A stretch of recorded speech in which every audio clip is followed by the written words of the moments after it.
I must say I'm in my old age reaching a point where I have a little trouble convincing myself that the stock market is that important and that we live in an age where some much more important issues are playing out. But I view the stock market now really as a hobby.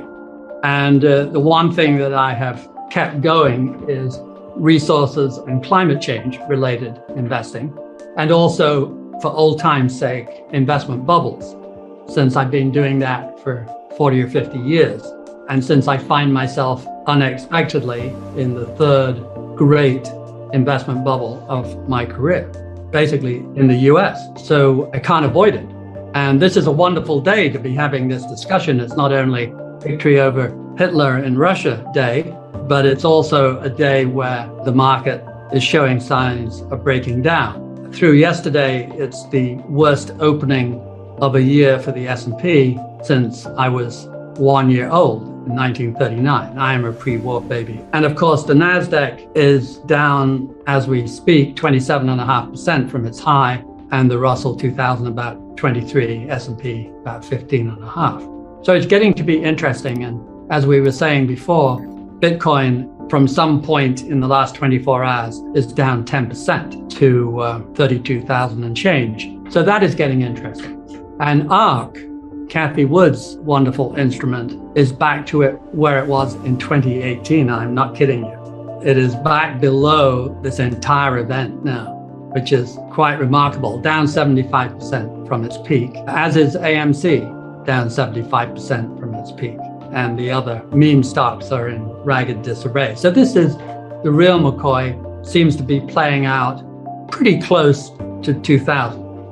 Always considered myself a fairly serious amateur historian. And what I've done in bubble territory is I don't try and build models to explain every day. I focus on the four great bubbles, which are characterized by nearly hysterical behavior, really seriously weird over-optimism, which is very rare, which are characterized by accelerated price moves on the upside and by a weird deviation on the upside between the blue chips going up and the risky stocks going down.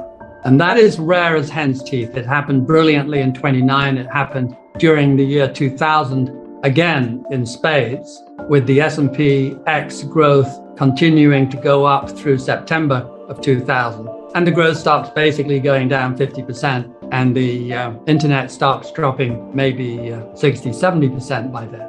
So that was spectacular. And we saw a very handsome deviation between the S&P rising last year and the Russell 2, for example, dropping quite handsomely. So there was a 20, 25 point spread on the upside. And that for me is a pretty good indicator. And I'll tell you what it describes. It describes Mr. Prince's "I've got to keep dancing because the music's still playing." And we understand that completely, the enormous commercial imperative of the industry to play up to and over the edge. But they're not complete idiots. And so they say, well, I've got to keep dancing, but I don't have to keep dancing with Pumatech, the most advanced stock in 99. I'm going to transfer to Coca-Cola. And I'll keep dancing off the edge, but I'll go off with Coca-Cola. And it works. The Coca-Colas may be handsomely overpriced, but in 1929 and 2000, 2001, and so on, they always go down a lot less as the bubble breaks. And that's the phenomenon that causes this very rare indicator of impending doom, which we saw last year.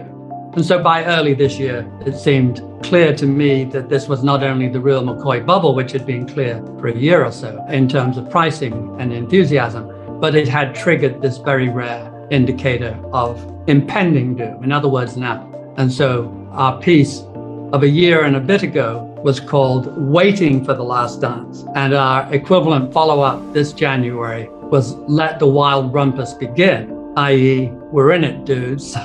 And I do believe we are. And I believe the declines will be very substantial. We have a market today which feels superficially like 2000. And I think it's going to play out initially like 2000. And then, unfortunately, is going to phase, as he suggests, into the 70s, where the deflationary effects on the economy and the stock market will result in a world rather like the 70s, where all assets are simply much lower priced than they are today. A word on inflation too, I would summarize as monetary and general Federal Reserve overstimulus for 30, 35 years. The war and COVID, all of those three influences guaranteeing that we have a relatively intractable problem in the short to intermediate term. What worries me is the longer term arguments for inflation, which is one, we are running out of people.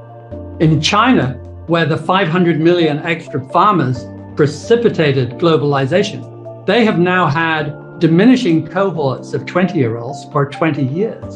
And they are guaranteed, since they're alive now, we know the baby cohorts are dropping like a stone. They are simply going to have a shortage of labor, as is the developed world together. That is not a trivial block, the developed world plus China. All of them will be squeezed for labor. After the bubonic plague, they had a 100-year honeymoon period in which wages went up so much it wasn't reached for another several hundred years in the Industrial Revolution. And we are entering a period where labor is simply scarce, which feels to me inflationary. And at the same time, we have a scarcity beginning in resources. And we keep an original, unusual index. It's 36 equal weighted the most important commodities. So it's not dominated by oil. And it showed a declining pattern for 102 years, from 1900 to 2002. And yes, it was interrupted by World War I and World War II and OPEC. Why wouldn't it be? But it wanted to go down. It went down 70%. It took the index down to 30.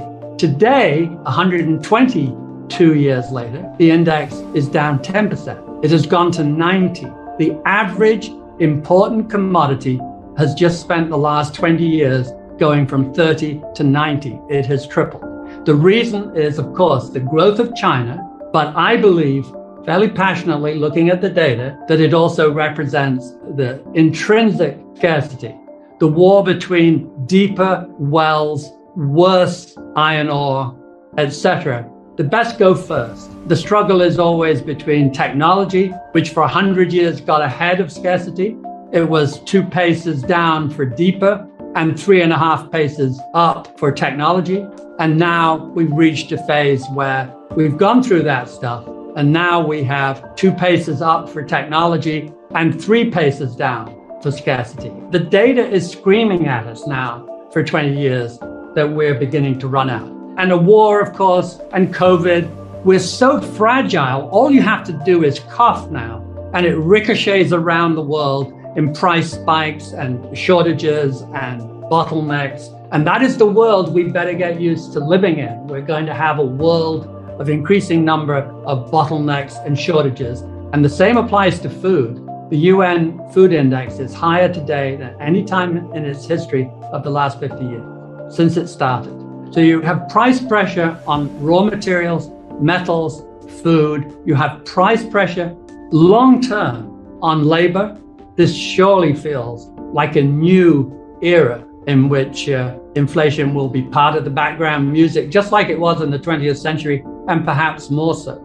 The risks of a debt bubble breaking and the risks of an equity bubble breaking have simply not been understood by our Federal Reserve since Paul Volcker. They are incredibly naive. They haven't even got a clue. They're not even interested in the idea. The idea, Bernanke saying, oh, the US housing market's has never declined. It merely reflects a strong US economy.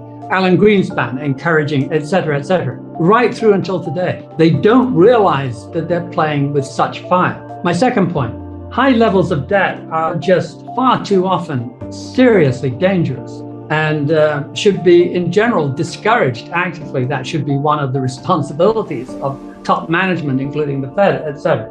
And let me just give you an example. Why do you like low rates? Because it encourages debt.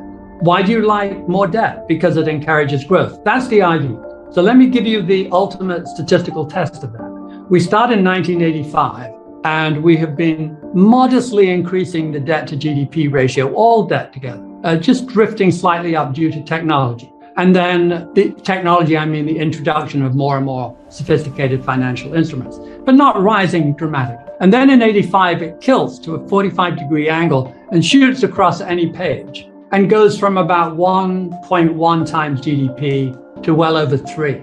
So in that little window of 35 years, we triple the debt to GDP ratio. It's a big chunk of time. It's the biggest, most important economy on the planet, a pretty good test. So what happens to growth?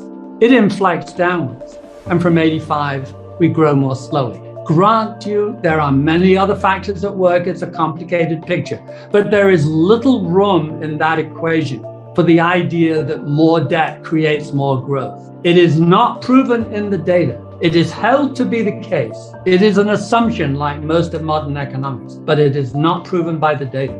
I would suggest that there is no evidence at all that increased levels of macro debt to GDP have anything to do with growth. They have everything to do with higher risk, though, from time to time. So if you believe in inflation, you know that resources do very well. You also know that in the long run, it's strongly negatively correlated with the rest of the portfolio. As we're seeing today, when they do well, it puts a burden on the rest of the economy and they do bad. So there is a very strong case here for a resource portfolio. On resources, just a point that the last time we had a super bubble in commodities, there were very large new mines waiting to come online. What has happened since the 2011 crunch, when China slowed down in its heavy industrializing and the growth rate for iron ore and coal dropped from double digit to zero, dead flat for 3 years in a row, breaking the back of the resource industry? They have not done any capex. It takes 5 to 15 years to bring on a mine. They have not been doing this. There are no great reserves of lithium, cobalt, copper, nickel, even iron ore to come online this time. And everybody knows it. If you look at the need for these, particularly green metals, greening metals, it doesn't compute. There are no backup resources. And that applies right across the length and breadth of resources. They have not been capexing, even in oil and gas, for the last 10 years to a remarkable degree.